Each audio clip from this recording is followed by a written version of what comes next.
Hello everyone and welcome to 2022. Now so far Criterion have announced some really interesting titles, and in January we will see the release of two more titles coming to the 4K UHD format, one existing and one new. Now we start with three releases all coming to the UK collection, the first of which is Hiroshima Mon Amour by French director Alain Resnais. Now this title's been available for some time in the US collection, but it's finally coming to the UK. Resnais began making feature films in the late 1950s and consolidated his early reputation with Hiroshima Mon Amour, 1959, Last Year at Marienbad, 1961, and Muriel, 1963, all of which adopted unconventional narrative techniques to deal with the themes of troubled memory and the imagined past. Now these films were contemporary with and associated with the French New Wave, also known as La Nouvelle Vague. Though Resnais did not regard himself as being fully part of that movement, he had closer links to the left bank group of authors and filmmakers who shared a commitment to modernism and an interest in left-wing politics.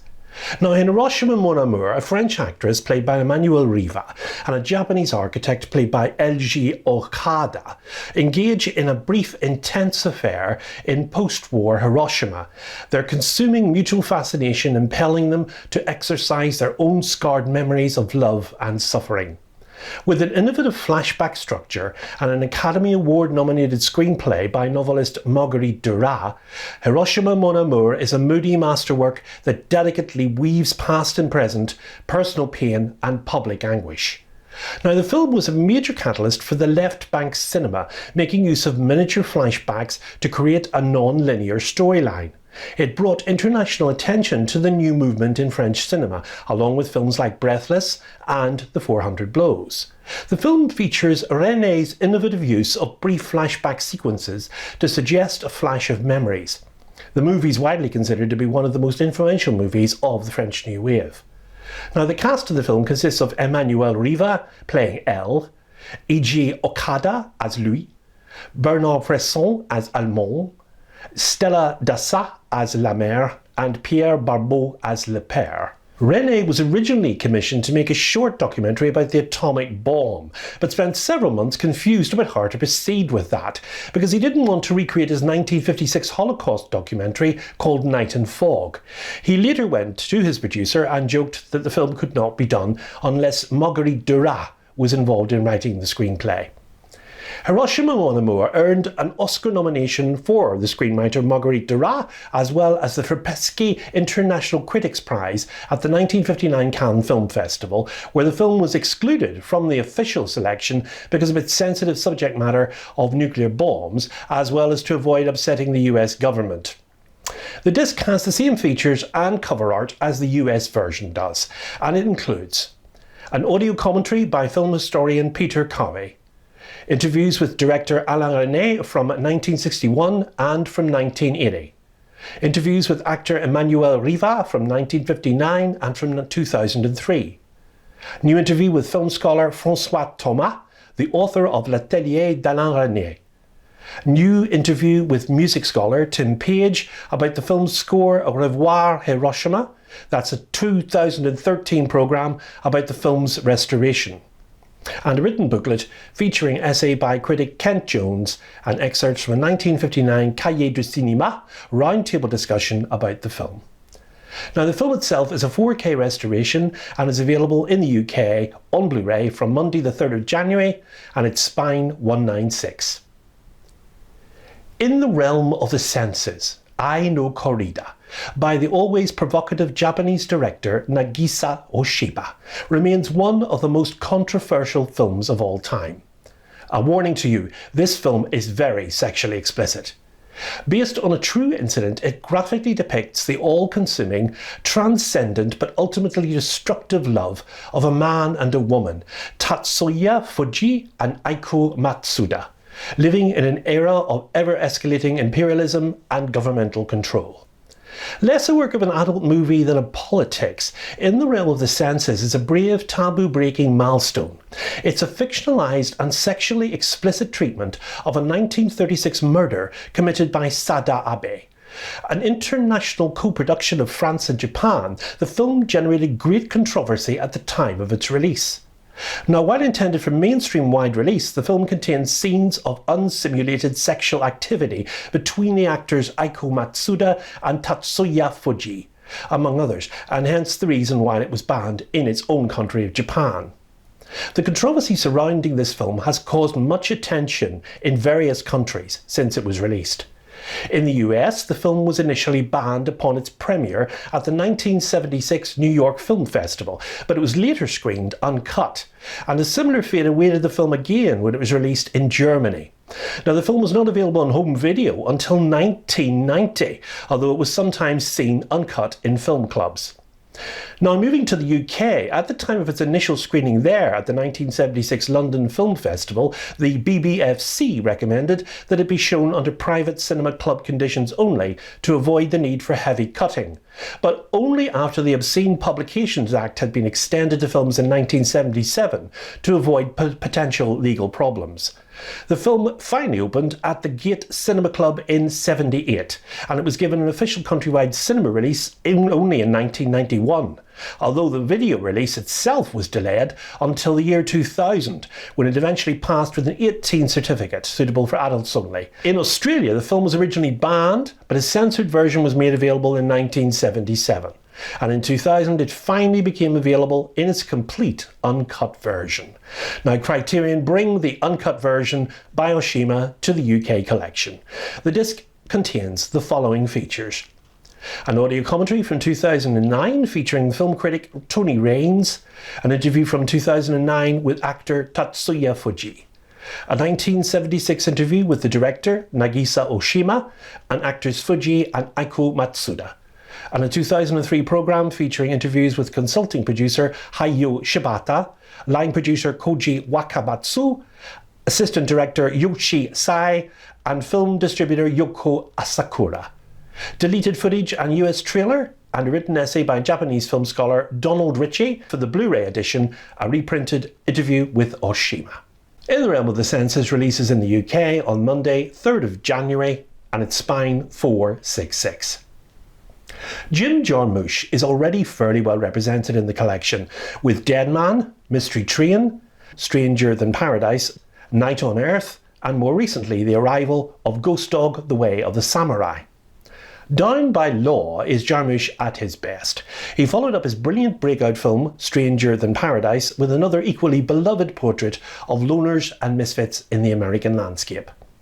When fate brings together three hapless men, an unemployed disc jockey played by Tom Waits, a small-time hustler played by John Lurie, and a strong-willed Italian tourist, that's Roberto Benigni, in a Louisiana prison, a singular adventure ensues. Described by Jarmusch as a neo-beat noir comedy, Down by Law is part nightmare and part fairy tale, featuring sterling performances and crisp black and white cinematography by the esteemed Robbie Mueller.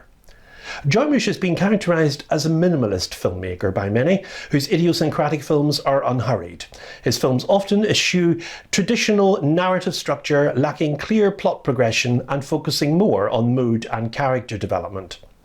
Jarmusch had advanced the notion that he looks at America through a foreigner's eyes, with the intention of creating a form of world cinema that synthesises European and Japanese film with that of Hollywood. Now, his films have often included foreign actors and characters, and at times substantial non-English dialogue. Jarmusch's fascination with music in his films is another characteristic that's readily apparent in all his work.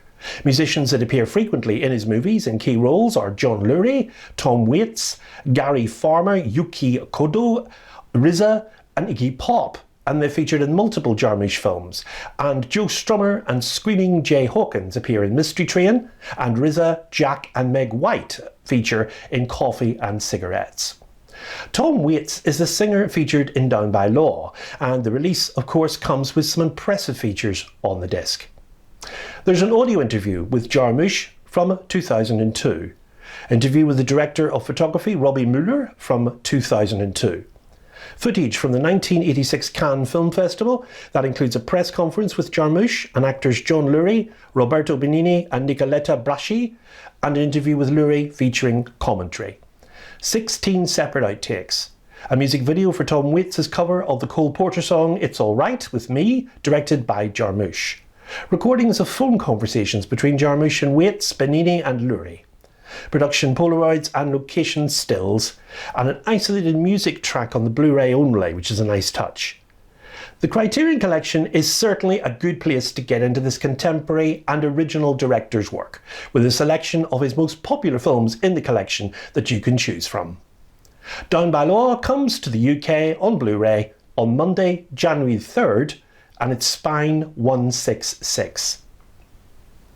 Now we cross over to the US with our next title, The Celebration or Festen, directed by Danish director Thomas Vinterberg from 1998. Now if you're already familiar with his work, you'll know about The Hunt and Another Round, which of course won an Oscar last year for Best International Feature Film. The Danish Dogma 95 movement that struck world cinema like a thunderbolt began with The Celebration, Thomas Vinterberg's international breakthrough film, a lacerating chamber drama that uses the economic and aesthetic freedoms of digital video to achieve annihilating emotional intensity.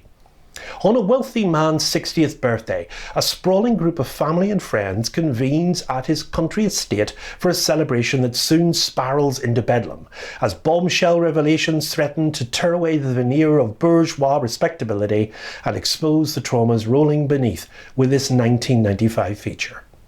Dogma films are governed by a manifesto that insists on specific production and narrative limitations, such as banning any post-production sound editing, in part as a protest against the expensive Hollywood style of filmmaking.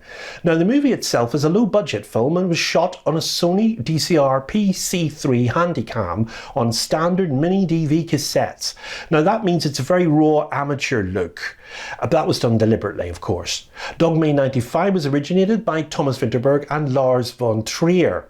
They announced the Dogma movement on March 13, 1995 in Paris at Le Cinéma vers son 12e siècle conference. Now, the cinema world had gathered there to celebrate the first century of motion pictures and contemplate the uncertain future of commercial cinema. Called upon to speak about the future of film, Lars von Trier showered a bemused audience with red pamphlets announcing Dogma 95. Criterion have done the cover design to reproduce that famous red pamphlet in a clear plastic amaret case. Very clever and most suitable. Now, Festen's a dark comedy juggling subjects of death, sexual abuse, trauma and family. Vinterberg was inspired to write it with Mogens Rukov, based on a hoax broadcast by a Danish radio station. The movement prepared simple and analogued production values, and they allowed them for the highlighting of plot and performance. Festen was selected as the Danish entry for the Best Foreign Language Film at the 71st Academy Awards, but wasn't accepted as a nominee. It won the jury prize, however, at the Cannes Film Festival in 1998. The film stars Ulrik Thomsen as Christian Klingenfeldt Hansen, with Henning Mortensen as Helge, the father, Thomas Bo Larsen as Mikael, the brother, Paprika Steen as Helena, the sister, Bertha Neumann as Elsa, the mother. Now, the features on the disc are audio commentary from 2005 featuring Vinterberg, new interview with Vinterberg, 2 early short films made by Vinterberg, Last Round from 1993 and The Boy Who Walked Backwards from 1995. The Purified, that's a 2002 documentary about Dogma 95, featuring interviews with Vinterberg and filmmakers Søren Kragh Jacobsen, Christian Levering and Lars von Trier. Programme in which Vinterberg discusses the real-life inspiration for the film. Documentaries featuring members of the cast and crew at the film's premiere in Copenhagen and reflecting on the production. ADM DOP, a 2003 documentary profile of the cinematographer Anthony Dodd Mantle. Deleted scenes with optional audio commentary from Vinterberg, and a written essay by critic and author Michael Koreski. Now, I personally love to see directors' earlier short films featured in the supplements on Criterion discs, as it gives an insight into their evolution as a filmmaker. Thomas Vinterberg is now a renowned international director, and I look forward to getting into this release. The Celebration, or Festen, is spine number 1108, and it's released in the US only on Tuesday, January the 11th. Time is an award-nominated feature documentary debut of Garrett Bradley. It traces the decades-long quest of Sybil Fox Richardson. Now, she's an indefatigable mother of 6 and a fiercely outspoken prison abolitionist. She wants to free her husband from the Louisiana State Penitentiary, where he's serving a 60-year sentence for robbery. Now, gracefully interweaving 20 years' worth of Richardson's own intimate home movies with luminously expressive monochrome footage of her present-day joys and struggles. Bradley's documentary short America was called by Observer film critic Simran Hans as the most original film she saw at the 2019 Sundance Film Festival and was nominated for an Independent Documentary Award by the IDA. Time had its world premiere at the Sundance Film Festival on January 25th, 2020, where Bradley won the US Documentary Directing Award. She was the first African-American woman to do so. It was released theatrically on October 9th, 2020, and digitally on Amazon Prime on October 16th, 2020 by Amazon Studios. And of course, at the 93rd Academy Awards, the film was nominated for Best Documentary Feature. Bradley met Rich in 2016 while working on her short film Alone, a New York Times op-doc. She intended to make a short documentary about Rich, but when shooting wrapped, Rich gave Bradley a bag of mini DV tapes containing over 100 hours of home videos, which she'd recorded over the previous 18 years. And at that point, Bradley developed the short into a full-length feature. Time was shot on a Sony FS7 camera in black and white, and the score features original compositions by Jameson Shaw and Edwin Montgomery, as well as music by Emehoe Tetsugi Mariam Guebro that was recorded in the 1960s. In Time, Bradley crafts a transcendently poetic, soul-shaking look at the devastating toll of mass incarceration and one family's extraordinary efforts to stay whole. Now, the features on the disc are a new audio commentary featuring director Garrett Bradley, new interview with Time subjects Sybil Fox and Robert Richardson, new conversation between Bradley and critic and author Hilton Alce, Alone, 2017, a short documentary by Bradley with optional 2021 commentary by the film's subject Alone Watts, and a written essay by the critic Doreen St. Felix and cover art by Juan Miguel Marin. Time releases in the US only on Tuesday, January 18th, and its spine number 1109.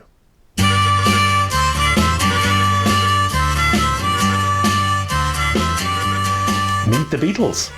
Just 1 month after they exploded onto the US scene with their Ed Sullivan Show appearance, John, Paul, George and Ringo began working on a project that would bring their revolutionary talent to the big screen. Now, this film, in which the bandmates play slapstick versions of themselves, captured the astonishing moment in time when they officially became the singular, irreverent idols of the teen generation and changed pop music forever. Directed with raucous anything goes verve by Richard Lester, who directed The Knack and How to Get It, and featuring a slew of iconic pop anthems, including the title track, A Hard Day's Night, Can't Buy Me Love, I Should Have Known Better, and If I Fell. Now, this movie reconstructed the movie musical and exerted an incalculable influence on the music video itself. It's one of the most deliriously entertaining movies of all time. The screenplay for the film was written by Alan Owen, who was chosen because the Beatles were familiar with his play called No Trams to Lime Street, and he'd shown an aptitude for the Liverpudlian dialogue. A Hard Day's Night captures the energy of the Fab Four in a 4K Blu-ray combo release. The title, of course, has been already available in the US collection for some time now. Now, it was a popular choice for pop stars of the period to star in their own pictures, like, for instance, Elvis Presley and Cliff Richard, all having already had great success. So the film would usually have an accompanying soundtrack album to go with it, and that would give even greater promotion to the band. Not that the Beatlemania needed that, of course. Now, the already established fan base there would instantly snap up their cinema seats as soon as the film was released. And indeed, of course, the film was a financial and critical success, and was nominated for 2 Academy Awards, including Best Original Screenplay. 40 years after its release, Time magazine has rated it one of the 100 all-time greatest films. Now, the cast that supports the band was also very impressive and lists as a roster of British film and comedy favourites of the time. Wilfrid Bramble played John McCartney, Paul's grandfather. Norman Rossington was Norm, the Beatles' manager. John Junkin was Shake, the Beatles' road manager. Victor Spinetti was the TV director. Anna Quayle played Millie. Derek Geiler was the police sergeant. Richard Vernon was Johnson, the gentleman on the train. Edward Mallon was the hotel waiter. Robert Ray was the TV floor manager. And the late Lionel Blair played the TV choreographer, of course. Now, I have the US release of this, and the picture quality and extensive booklet is already quite impressive, so I can only guess that the 4K UHD Dolby Vision restoration on this disc will look even better. I'm looking forward to seeing this release.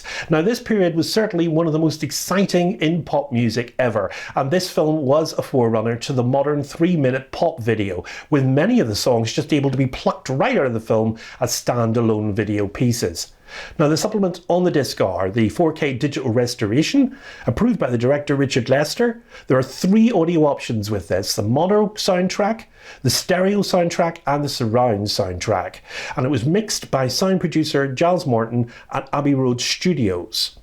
Now, in the 4K UHD edition, we have the disc, of course, presented in Dolby Vision HDR, and the Blu-ray with the features contained on it. And they are very impressive. We have an audio commentary featuring cast and crew. In Their Own Voices, a programme from 1964 with interviews with the Beatles and behind-the-scenes footage and photos. You Can't Do That, The Making of the Hard Day's Night, a 1994 documentary by the producer Walter Shenson, including an outtake performance by the Beatles. Things They Said Today, a 2002 documentary about the film featuring Lester, music producer George Martin, screenwriter Alan Owen, and the cinematographer Gilbert Taylor. Picture-Wise, a programme about Lester's early work, featuring a 2014 audio interview with the director. The Running, Jumping and Standing Still film from 1960. This is Lester's Oscar-nominated short. Anatomy of a Style, a 2014 programme on Lester's methods. An interview from 2014 with Beatles biographer Mark Lewinson. And a written essay by the critic Howard Hampton with excerpts from a 1970 interview with Lester. A very impressive roster of features there, as you can see on that release. And it's coming to 4K UHD and Blu-ray as a combined set on January the 18th as Spine 711. Next up, we have the second 4K UHD release, and it's the Cannes Palme d'Or winning feature by New Zealand director Jane Campion, The Piano. We have a young Anna Paquin, Holly Hunter and Harvey Keitel.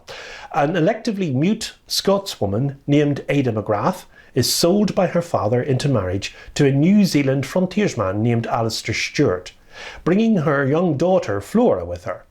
Ada has not spoken a word since she was 6, and no one, including herself, knows why.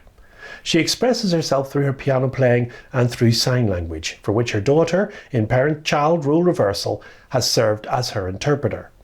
Flora McGrath is the product of a relationship with a piano teacher whom Ada believed she had seduced through mental telepathy, but who became frightened and stopped listening and thus left her. This film has superb central performances from Anna Paquin as Flora and Holly Hunter as Ada. Now, the piano garnered an Oscar for Anna Paquin as Best Supporting Actress, and of course Holly Hunter got the Oscar for Best Actress. It could all have been different though, as casting the role of Ada had been a difficult process for Campion. Sigourney Weaver had been her first choice, but ultimately she turned down the role. Jennifer Jason Leigh was also considered for the part, but had a conflict with her commitment to a film called Rush.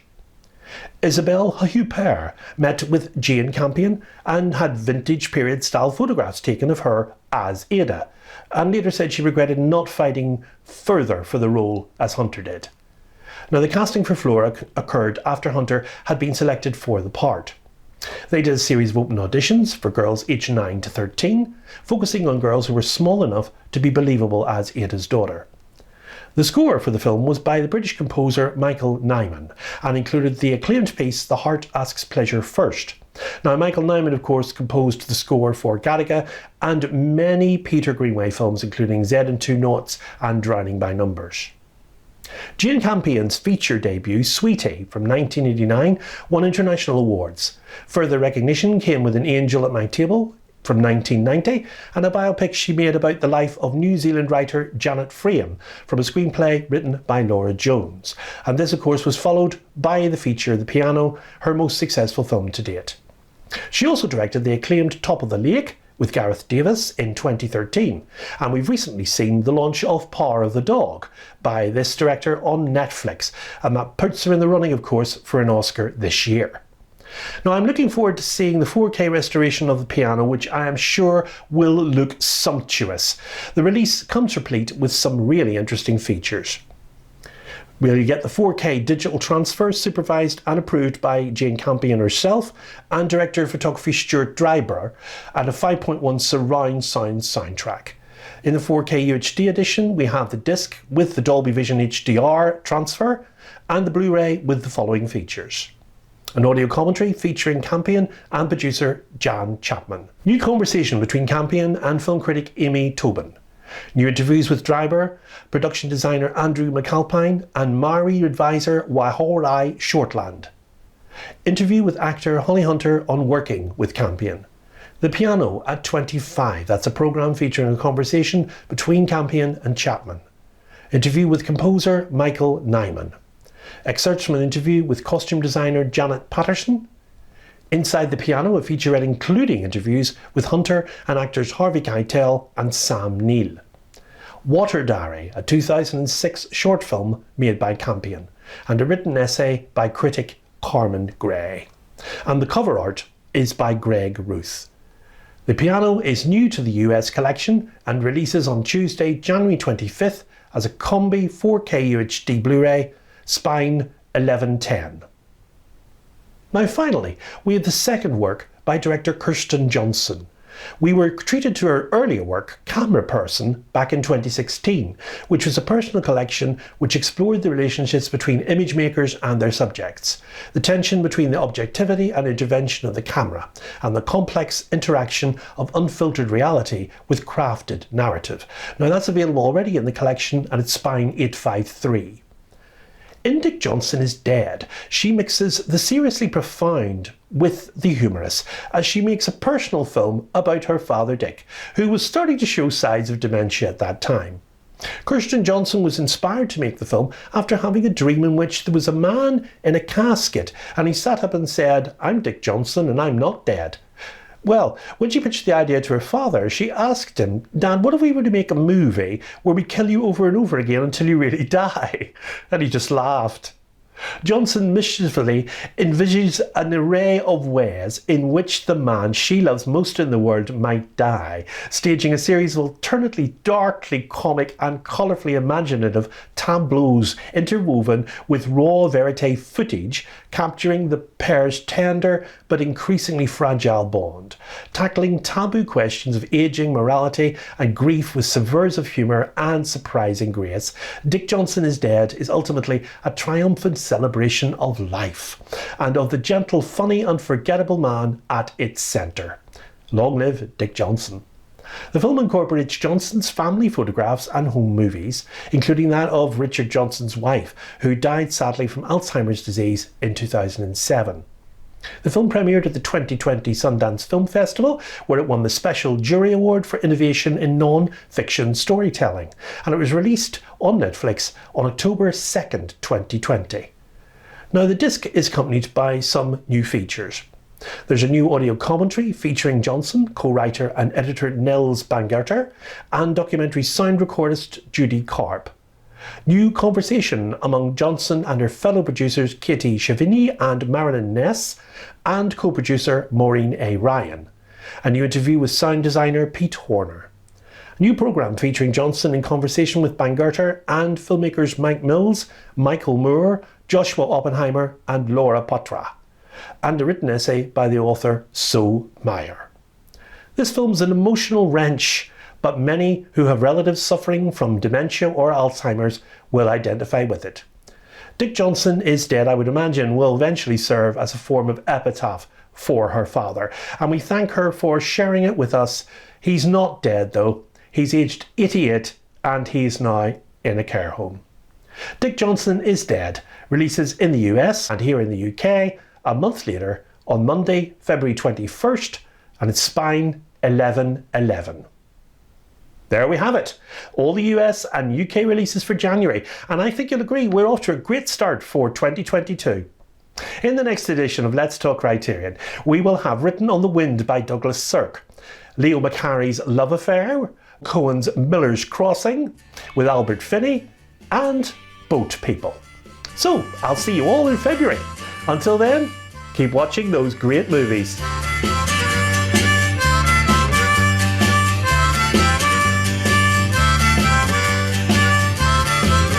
Cut.